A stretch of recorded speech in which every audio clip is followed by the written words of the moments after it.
Assalamualaikum warahmatullahi wabarakatuh. Waalaikumsalam. Alhamdulillahirabbil alamin.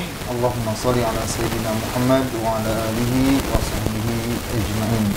Alhamdulillah, bersyukur kepada Allah Subhanahu wa taala. Kembali kami menyapa di Majelis Yas'alunaka Islam Solusi Kehidupan bersama Syekhuna Syekh Sulaiman Hidayat. Yang mana pada kesempatan kali ini kita akan menjawab pertanyaan-pertanyaan yang masuk ke Majelis Yas'alunaka Islam Solusi Kehidupan. Kami ucapkan jazakumullahu khairan katsir kepada para pemirsa yang telah menyampaikan pertanyaannya kepada kami. Mudah-mudahan menjadi asbab ilmu kita bersama.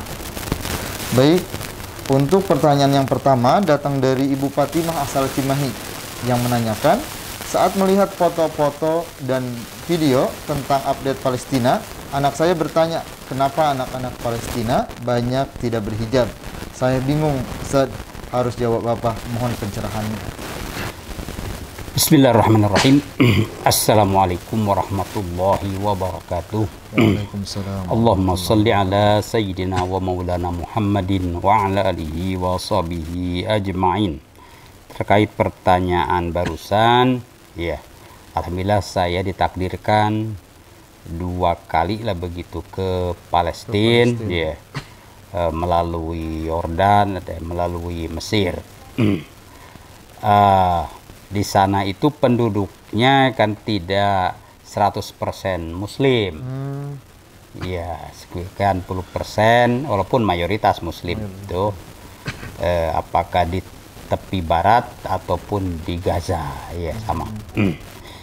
Di tepi barat tentu komposisi non Muslim lebih banyak, Kristen itu ya. Muslim. Sedikit Yahudi, mereka akan menempati pemukiman yang mereka bikin. Di Gaza juga demikian. Kemungkinan ya anak-anak kecil itu ya karena berbaur begitu, itu adalah putri-putri Kristiani, begitu kan? Jadi itu karena mereka berbaur seperti itu, apalagi di Gaza itu seperti ya tidak ada pemisahan begitu ya mereka. Itu yang pertama. Yang kedua, kultur ya, budaya mereka itu kalau masih di bawah umur lah begitu ya, belum balik itu ya seperti bebas saja begitu, untuk memberikan keceriaan lah mungkin kepada anak-anak, ya kan, sehingga tidak ada diketatkan soal jilbab, ya kan. Nah, tapi begitu mereka sudah tentu saja idza balagatil haidah, ya sudah head, itu ketat itu kan, tuh begitu ya. Jadi mungkin yang dilihat itu adalah foto anak-anak yang masih belum balik, ya, mungkin juga non muslim. Wallahu a'lam. Baik, terima kasih atas pencerahannya. Pertanyaan kedua datang dari Ibu Desi asal Magelang yang menanyakan, jika suami saya benci ke kedua orang tua saya, apa yang harus saya lakukan sebagai seorang istri? Bismillahirrahmanirrahim. Tentu saja ini ya menyedihkan, ya kan. Ini kan persoalan hati, berarti benci itu persoalan hati, tapi ya tidak ada orang itu sejak dari awal membenci orang lain, tuh nggak ada. Ada sebab. Mungkin ada sebab. Biasanya ini persoalan kurangnya kualitas, kalau tidak dikatakan kegagalan dalam berkomunikasi, ya, betul. Ya kan. Sehingga apa yang diharapkan itu tidak terpenuhi, jadi kecewa. Menumpuklah kekecewaan itu, ya, sehingga benci. Nah itu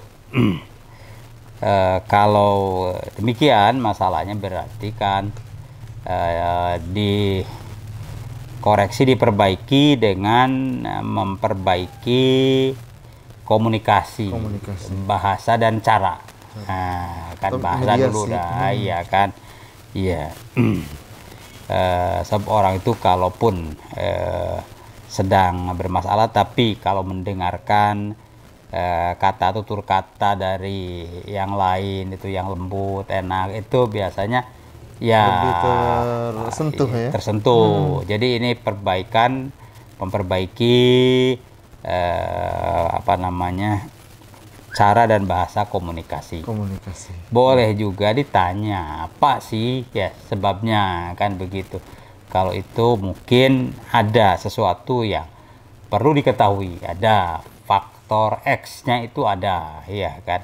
Nah, ditanya, ya dicari kan? benang merahnya. Cari benang merahnya, ya. Kalau bisul itu ya dipecahkan dulu, iya kan begitu ya.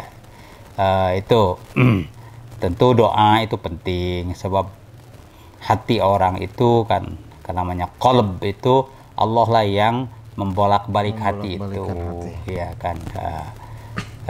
Di antara caranya ya orang itu akan luluh dengan diberikan jasa yang menyenangkan. Misalnya ini tanggal lahirnya tanggal berapa, bulan apa, kan begitu ya, dikasih hadiah. Kasih hadiah. Jadi ada surprise lah. Iya, yang mungkin tidak biasa ya, atau belum pernah, justru ya dengan coba perhatian seperti ada itu perhatian. Ini tumben nih bagaimana itu kan ada omongan kan, terbuka. Setelah ada omongan baru kan mengalir, kan begitu. Jadi jangan sampai mati, tidak ada komunikasi. Itu tentu saja harus dibuka, omongannya itu sebelum tentu mungkin melalui bantuan orang lain yang ya bisa masuk ya. Ucapannya itu ada saja, setiap orang itu ada yang bisa tentu saja masuk, berpengaruh itu ada. Wallahu a'lam. Baik, terima kasih atas pencerahannya. Pertanyaan berikutnya datang dari Bapak Paisol, asal Garut. Saya pernah sekali menyerahkan istri saya langsung ke orang tuanya, tapi orang tuanya tidak menerima penyerahan saya. Pertanyaannya, apakah penyerahan saya itu termasuk talak, dan talak berapakah? Mohon penjelasan. Ya, talak dan rujuk dan nikah itu kan kuncinya ada dalam ucapan, kata-kata, ya kan. Makanya dalam akad nikah sampai ada diulang, ya kurang lancar nih, ijab kabulnya kurang lancar, itu karena persoalan kata-kata, itu kan. Jadi bukan soal serah terima, bahkan dalam akad nikah justru serah terimanya sudah duluan kan, panjang lebar menyerahkan ini ya, jagoan ya dan bawaannya kan begitu. Tapi tetap kata-kata kunci itu yaitu ankah tuka dari kobil itu harus, karena sahnya itu dengan kata-kata. Sebagaimana seorang itu sudah masuk Islam atau belum dengan kata-kata syahadat, dan tidak boleh dengan kata-kata yang lain, harus syahadat begitu. Iya, walaupun bukan bahasa Arab, orang Arab ya harus dengan bahasa Arab syahadat. Tentu maknanya begini, nah begitu kan. Jadi tidak diterjemahkan, itu kan dibaca ya. Kalaupun tidak bisa teks Arab kan bisa Latin, tapi yang bunyinya Arab kan bisa kan begitu. Nah itu kan itu kalau ini kan menyerahkan itu bukan barang nih, serah terima ya kan. Justru harus dikatakan tanpa harus ada qabul. Kalau saya cerai kamu, jadi suka atau tidak suka gitu kan, istri itu lalu orang tuanya menerima atau tidak menerima, jatuh. Kan itu sebab kekuasaan menjatuhkan talak itu ada di pihak suami gitu kan, dan tidak dipersyaratkan apakah istrinya setuju, apakah orang tuanya menerima atau tidak. Nah, begitu. Berarti ini dalam kasus ini udah jatuh. Ya belum ada kata-kata talak, ya kan. Jadi mutlak itu harus diucapkan talaknya, dan itu harus dengan ucapan harus yang sorry. Dengan ucapan yang sorry. Jadi ini belum, ya kan. Kalau mau ya mudah-mudahan nggak usah jadilah, ya kan. Ya harus tentu mengucapkan talak itu kan. Itu secara syar'i. Lalu sekarang secara undang-undang tentu harus di muka pengadilan. Nah, kan begitu ya. Kalau tidak nanti dipersalahkan, kena hukum, ya kan. Wallah. Baik, terima kasih atas pencerahannya. Berikutnya pertanyaan dari Mbak Novi asal Depok. Ya, sebuah kasus saya mau menikah, tapi jeda ortu saya menikah dan saya lahir hanya 6,5 bulan. Dan ortu saya mengakui melakukan seks bebas dan hamil duluan sebelum mereka akad. Istilahnya MBA, Married by Accident. Apakah bapak kandung dapat menjadi wali saat saya menikah? Seperti itu. Ya, bismillahirrahmanirrahim. Ini tentu memprihatinkan. Ya, sudah terjerumus duluan begitu. Lalu mencoba, sudah terjerumus itu mencoba bangkit kan begitu. Tapi ya sudah babak belur ya kan. Sudah babak belur. Apakah ya setelah MBA tadi ini memang singkatan yang tidak bagus ya kan? Marriage by accident, jadi celaka dulu lalu yuk nikah kan begitu. Nah dari umur kelahiran itu belum ya kan 6,5 bulan, taruhlah 7 bulan kok sudah lahir begitu. Normalnya kan 9 bulan ya, berarti kan ya apa namanya lebih cepat seperti itu ya. Nah, dan mengakui itu adalah hasil accident itu. Lalu ya bapaknya yang berbuat ini bisa jadi wali saat menikah. Nah, ini soal status.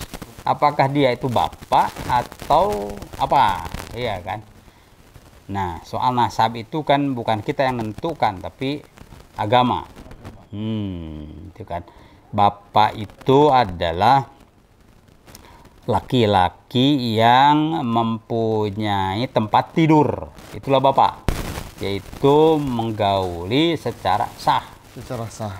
Jadi dalam ikatan pernikahan.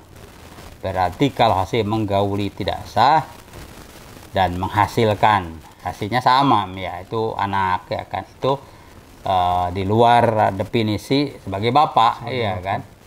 Jadi tidak termasuk sebagai bapak itu kan.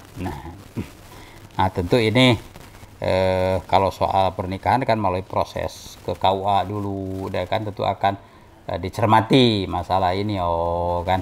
Nah ketika mewakili menjadi wali, tentu akan diperiksa bukan hanya dokumentasi administrasinya, tapi juga ya apa kan begitu. Lalu nanti pihak ya pemerintah dalam KUA akan menyimpulkan, oh bapak ini sebaiknya mewakilkan saja walinya ke wali hakim misalnya kan. Nikah bagus diteruskan itu, tapi karena dari hasil verifikasi itu ada yang meragukan ya, kalau KUA-nya cermat begitu, ini kalau dipaksakan ya KUA-nya nanti yang kena ya kan. Padahal status dia sebagai bapak itu ya status yang tidak batal ya tidak. Maka kalau menurut saya ya dia mewakilkan saja ke wali hakim. Nah, jadi lebih aman. Apa namanya, nama baiknya bisa diselamatkan kan begitu ya, tidak dibuka, tetapi aspek syariahnya juga terjaga kan begitu kan. Selanjutnya bagaimana ya, sudah tobat saja kan. Tobat tentu toh itu adalah hidup dalam sebuah keluarga, curahkanlah kasih sayang sebagai anak ya kan, tidak ada salahnya begitu. Wallah alam. Baik, terima kasih atas pencerahannya. Berikutnya datang dari Bapak Padli dari Malaysia ini. Adakah diwajibkan seorang lelaki dan perempuan itu untuk menikah apabila mereka telah melakukan zina? Ya, bismillahirrahmanirrahim. Tentu tidak ada kewajiban. Kewajiban itu datangnya dari syariat kan. Tidak ada ayat ataupun hadis yang ya menyuruh orang yang pelaku zina, perempuan dan laki-laki itu dipaksa nikah saja, tidak kan.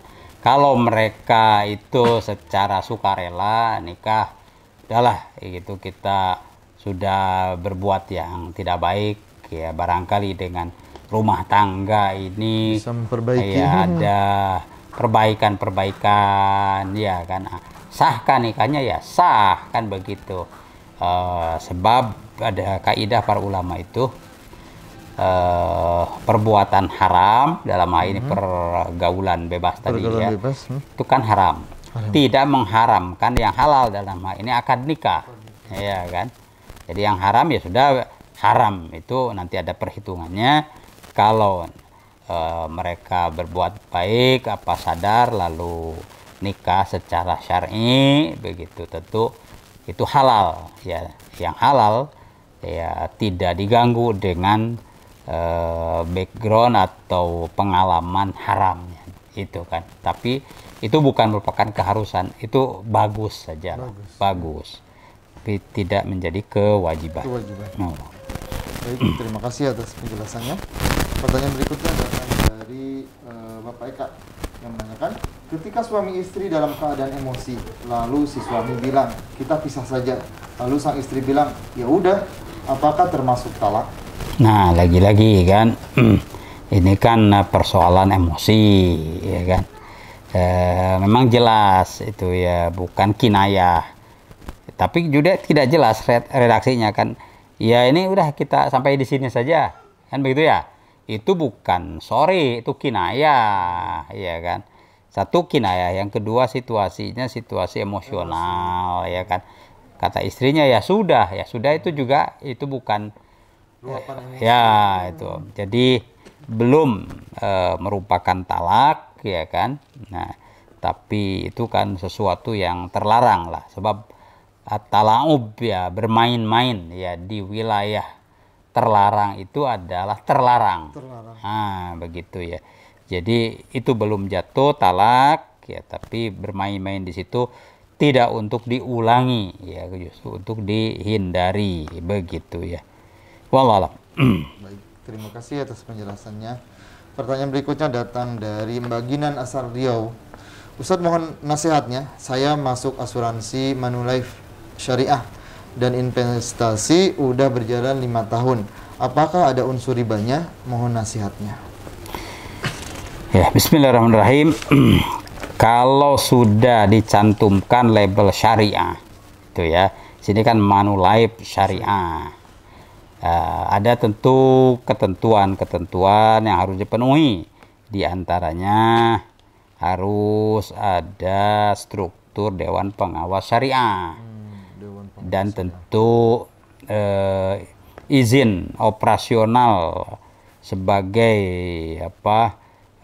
asuransi syariah kan dari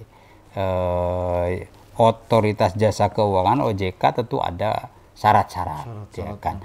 Nah, OJK tidak akan mengeluarkan surat tentu sebelum persyaratannya dipenuhi, bahkan ada interview dan lain-lain. Jadi ketat ya, mulai makin dirapikan, sebab menyandang label syariah itu kan sesuatu yang besar begitu kan. Kalau bermudah-mudah ya OJK pemerintah itu juga dosa tentu saja juga, ya. Sesuatu yang belum memenuhi syariah sudah diberi izin syariah itu nanti ya tentu dosa ya kan. Taruhlah ini sudah Manulife Syariah, saya juga dengar itu ada ya Manulife Syariah. Jadi kalau di situ tentu ada Dewan Pengawas Syariahnya, tanyakan ke Dewan Pengawas Syariah. Punya kewajiban untuk menjelaskan kesyariahan Manulife Syariah itu. Tapi secara umum ya, namanya asuransi itu konvensional dan syariah, bedanya tentu di syariah tidak ada ribanya. Jadi itu harus dipastikan pasti tidak ada ribanya. Investasinya ditempatkan di jalur-jalur yang halal, yaitu misalnya portofolio saham juga saham-saham yang syariah, atau juga di perbankan yang syariah, seperti itu ya kan. Jadi kita husnudzon ya kan, sebab sikap muslim itu terhadap pribadi atau lembaga muslim itu harus husnudzon ya kan. Wah, itu sih namanya saja Manulife Syariah ya, apa di dalamnya itu enggak begitu. Itu cuma kalau sudah dia zon doang. Iya, menyebutkan kami ya berusaha berdasarkan prinsip syariah. Ya, alhamdulillah kita doakan justru kan. Nah, jadi harus husnudon dan kita dukung secara moral, ya kan itu ya.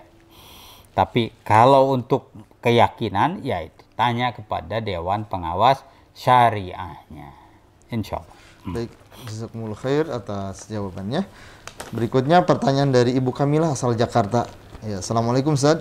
Saya sering banget kesel lihat suami saya yang sepertinya malas bekerja karena merasa sudah cukup karena saya bekerja. Beliau hanya mengandalkan usaha online yang saya buat. Ya. Hal ini sudah berlangsung lama, mulai sekitar tahun 2012. Tiap hari rasanya kesel terus kalau melihat dia. Sudah pernah didiskusikan tapi tidak ada jawaban. Mohon pencerahannya. Ya, ada yang menggembirakan, ada yang kurang menggembirakan. Yang menggembirakan dalam hal ini, ibu ya sebagai istri ya bisa membantu keuangan rumah tangga dengan bisnis online. Bahkan suami ikut di situ kan, berarti sudah cukup lancar operasionalnya. Suami mungkin jadi staf atau apa begitu kan. Cuma tentu keinginan ibu adalah hal yang wajar, ya jangan di situ saja gitu kan, cobalah kan begitu. Bekerja keluar. Itu jadi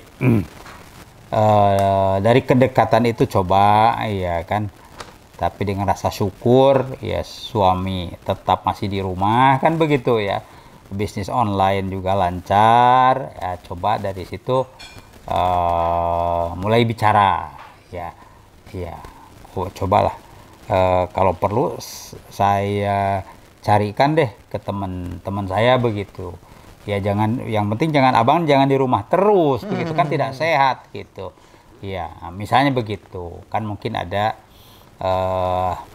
koneksitas atau koneksi ya, teman atau apa dititipkan lah begitu kan, supaya suami mulai dia melangkahkan kaki keluar bersemangat begitu ya, jangan dipojokkan terus, mungkin makin minder dia ya kan, jadi dicoba dibuka ya, selain tentu saja doa diperbanyak, sebab ya Allah akan orang yang bertakwa itu kan Allah berjanji akan memberikan jalan keluar. Nah itu perkuatlah tentu ketakwaan ibu, ketakwaan suami, ya mudah-mudahan Allah berikan jalan keluar kan begitu, bisa keluar rumah dan ada pekerjaan. Allah alam. Baik. Terima kasih atas penjelasannya.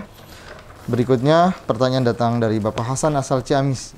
Jika seorang pria autis penghafal Al-Quran 15 juz, bacaannya kadang jelas, fasih, dan kadang juga kurang jelas didengar, apakah boleh dia menjadi imam dan sahkah sholat kita bermakmum dengannya?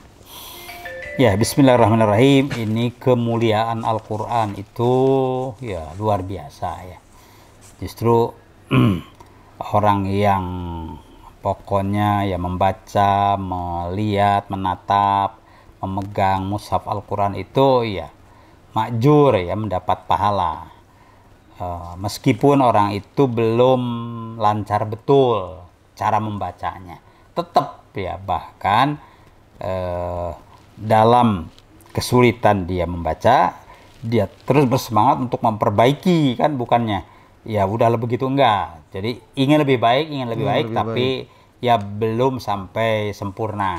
Itu dapat poin malah kan, dalam hadis itu disebutkan dapat 2 pahala membaca dan pahala usahanya ya mengatasi ya dia tatatunya itu kesulitannya ya. Itu terkait dengan imam. Nah, tentu imam ini kan haknya makmum.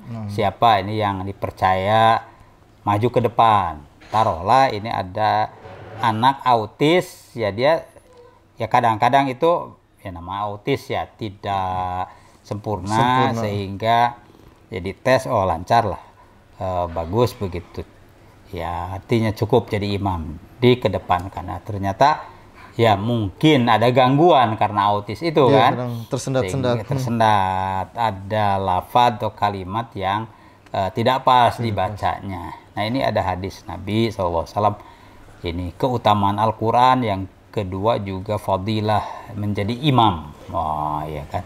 Sebab imam itu ya diberikan kedudukan mampu menggaet ya sholatnya makmum.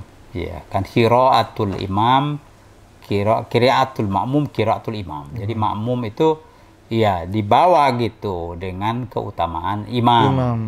Ketika imam itu ya ada sesuatu kesalahan, ya salah baca atau lupa, ya, itu yang membantu imam siapa? Misalnya jajaran yang paling depan, ya kan begitu. Kalau ternyata jajaran yang paling depan juga tidak bisa membantu, malaikat itu ya ada yang bertugas untuk meluruskan bacaan imam. Nah, jadi ya insya Allah sholatnya akhirnya tetap sempurna, walaupun tadi ada kasus ya kurang gitu, karena si makmum autis ini memang dipercaya oleh imam autis dipercaya oleh makmum, dia mendapatkan posisi yang terhormat, utama, dan tidak ada yang bisa menolong. Ya makmum jajaran pertama yaitu akan dibantu oleh para malaikat. Jadi sholatnya sah insya Allah. Terima kasih atas penjelasannya. Ya. Pemirsa yang berbahagia, sebelum kita melanjutkan ke sesi berikutnya, kita break terlebih dahulu. Assalamualaikum warahmatullahi wabarakatuh. Assalamualaikum.